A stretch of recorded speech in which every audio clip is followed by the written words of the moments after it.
Dari Bu Enia seperti apa Ibu perspektif ya dari sisi dari sisi kelistrikan sendiri seperti apa sih sebetulnya begitu ya untuk kita ketahui juga kan bahwa sebetulnya upaya untuk peningkatan bauran energi bersih, energi baru terbarukan ini kan juga ekspektasinya juga lebih tinggi lagi begitu ya. Nah, tapi dari sisi concern utama untuk dari kelistrikan seperti apa?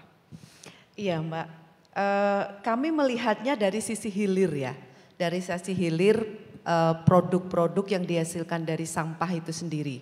Jadi kita waktu itu berdiskusi dengan Kemenko Pangan, ini kita melihat produknya tidak hanya listrik, satu memang listrik lalu disampaikan di Perpres bahwa produk itu ada berbagai macam. Satu listrik memang yang sumbernya lebih dari 1000 ton per day.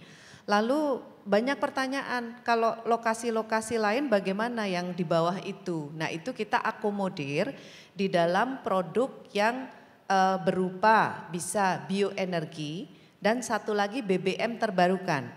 Jadi selain listrik kita identifikasi ada kemungkinan misalnya membuat gas, membuat RDF, membuat biomasa lain begitu yang sifatnya itu mengarah ke bioenergi itu kita masukkan.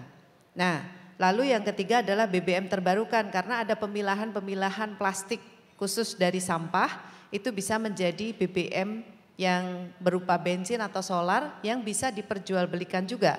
Jadi kita sebut sebagai BBM terbarukan. Nah 3 produk ini kita identifikasi. Jadi ada pertanyaan, oh RDF sekarang nggak jalan toh? Bukan begitu. Tetapi itu semua diakomodir. Nah produk listrik memang yang diharapkan yang menggerus sampah paling besar, paling banyak. Nah ini kalau di produksi listrik kita sudah menjaga juga di RUPTL. Jadi di RUPTL sampai dengan 10 tahun ke depan itu ada 435 megawatt yang tersebar potensinya di Jawa, Jawa, Madura dan Bali, lalu Sumatera dan Sulawesi. Jadi semua sudah kita akomodir di dalam RUPTL. Jadi tinggal on grid dengan PLN nggak masalah, sudah langsung bisa terakomodir. Nah ini ada sekitar 432 megawatt yang maaf 452 bukan 430, 452 megawatt. Nah dari sini ini proses tadi yang disampaikan Pak Novi itu sudah kita eliminir. Jadi pada saat sekarang itu kalau PJBL tadi disampaikan ke Pak Edi adalah 30 tahun. Nah ini memang sesuai dengan permen PJBL yang sudah dikeluarkan bisa 30 tahun. Nah prosesnya tidak lagi nego-negoan dengan PLN. Sudah ditetapkan 20 sen dan itu kalau perizinan sudah ada PJBL hanya 10 hari. Ditetapkan di Perpres kita batasi 10 hari. Nah setelah itu masuk ke konstruksi. Lalu konstruksi ini juga ada sertifikat layak operasi kemudian. Jadi masuk ke izin usaha pembangkitan listrik untuk umum, itu IUPTLU juga langsung dikeluarkan.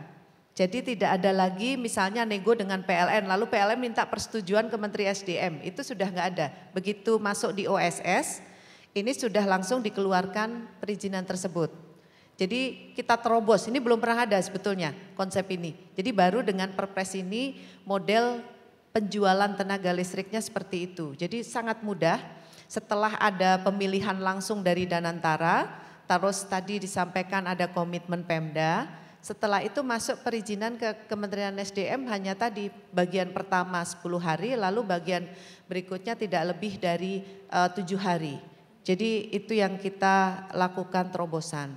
Yang kedua mengenai bioenergi, kita mempunyai perizinan biogas, lalu biometan dan untuk bioenergi yang lainnya. Nah ini juga langsung nanti hanya persyaratan standar saja dan diberikan izin untuk B2B. Jadi penjualannya kalau itu bisa diserap ke industri semen, kalau RDF kan paling mudah ya ke industri semen. Kalau untuk biogas, nah ini sekarang sudah mulai dijual.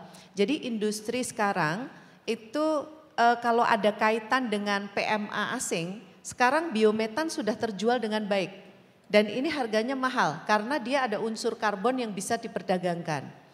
Lalu yang ketiga adalah BBM terbarukan. Nah ini sudah banyak ya, banyak titik-titik yang ada beberapa kota yang bahkan bersurat ke kami, ini bagaimana nih kita menjualnya tentang plastik tadi yang diproses dengan cara pirolisis atau dipanaskan, lalu disuling ya, didestilasi begitu, ini bisa keluar bensin, bisa keluar diesel begitu.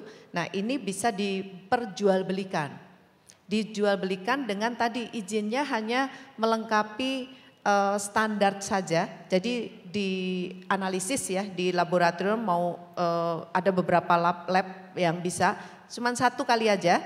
Nah nanti bisa diberikan izin untuk diperjualbelikan. Nah kalau minyak ini BBM terbarukan, kalau harganya kemungkinan ya kalau harganya kurang dari 10.000 ini akan laku. Nah, tetapi kita batasi juga, nggak boleh ini terus mendatangkan sampah plastik dari tempat lain. Jadi harus dipilah dari sampah plastik yang ada, sampah TPA yang ada.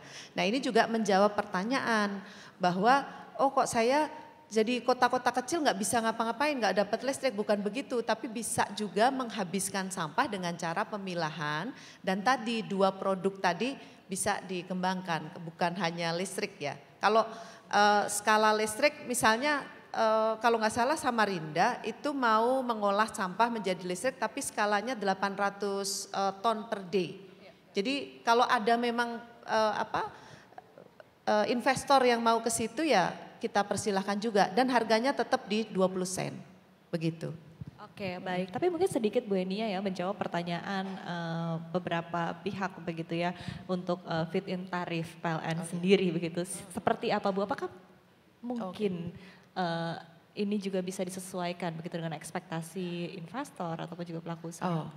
Begini, waktu itu kita membahas penentuan tarif listrik ini. Kalau dengan Perpres 35 yang dulu, itu tarif listriknya sekitar 13 sen, 13,35. Dan di situ ada tipping fee, ya tipping fee. Lalu kita hitung, kalau kita hitung berbasis dengan tipping fee ini kalau dikonversi menjadi berapa sen, lalu kita putuskan juga IRR dari proses bisnis tersebut. Nah ini kita hitung dengan tim expert, lalu kita menghasilkan kajian. Nah, kajian ini sudah direview oleh BPKP. Waktu itu skala sekitar 1.000 ton per day itu sudah wajar di 20 malah lebih tinggi ya perkiraannya. Jadi kita tetapkan, kita setujui di 20 sen karena hasil kajiannya juga seperti itu. Nah dari pembahasan mengenai berapa harganya ini memang mungkin terlihat tinggi, tetapi kalau kita melihat harga diesel sekarang di daerah-daerah itu bahkan lebih dari 20 sen. Nah keputusan untuk 20 sen ini memang memperhitungkan tadi tipping fee dan juga harga yang sebelumnya ada 13,35 itu sehingga menjadi 20 sen. Begitu. Banyak yang bisa memberikan pandangan ya Bu Enia juga tadi ingin menyampaikan sesuatu, silakan Bu Enia. Iya, terima kasih informasinya Pak Farhan. Ini mungkin untuk legok nangka saya bisa respon dulu. Karena memang posisi terakhir ada di keputusan dari SDM.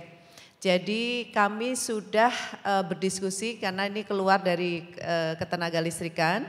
Di situ meminta review BPKP.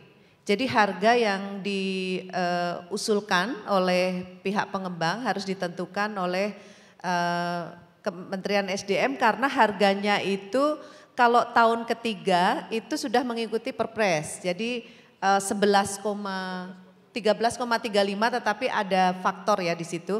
Lalu 2 tahun pertama itu sebetulnya konsepnya B2B, boleh dijual, boleh tidak. Karena ini ada VGF dari Kementerian Keuangan yang mengakomodir. Nah, tetapi kalau ada listrik bisa dibeli PLN, tetapi konsepnya B2B. Nah, pada saat membeli PLN ini minta persetujuan ke Kementerian SDM. Lalu kami melakukan kajian, review, minta review ke BPKP. Minggu lalu saya baru tanyakan ke Deputi BPKP, jawabannya adalah minggu ini. Nah mudah-mudahan minggu ini bisa terbit untuk persetujuan harga saya rasa sudah bisa kita incer ya, maksudnya kita prediksi bahwa itu memang akan disetujui untuk sesuai BPP regional. Jadi nanti ada harga khusus yang bisa ditarik karena di 2 tahun pertama itu tadinya hitungannya juga seperti Perpres 13, tapi karena adanya VGF jadi nggak bisa. Nah ini harus ada ketentuan yang lain. Nanti segera review dari BPKP semestinya minggu ini segera diputuskan, ditetapkan oleh Menteri SDM. Nah, saya juga menyoroti ya masalah kekhawatiran bottleneck itu di supply feedstock. Feedstock untuk ke PLTSA tersebut ini memang harus dipenuhi oleh Pemda. Karena tanggung jawabnya oleh Pemda tadi dari delivery, transport, lalu kualitasnya. Nah kalorinya ini kebanyakan, jadi kemarin Danantara sudah mulai mulai menelisik ini. Jadi harus ada pretreatment lagi gitu, seperti aerasi atau ini, karena kandungan waternya sangat tinggi. Banyak sampah basah ya Bu. Betul, ya?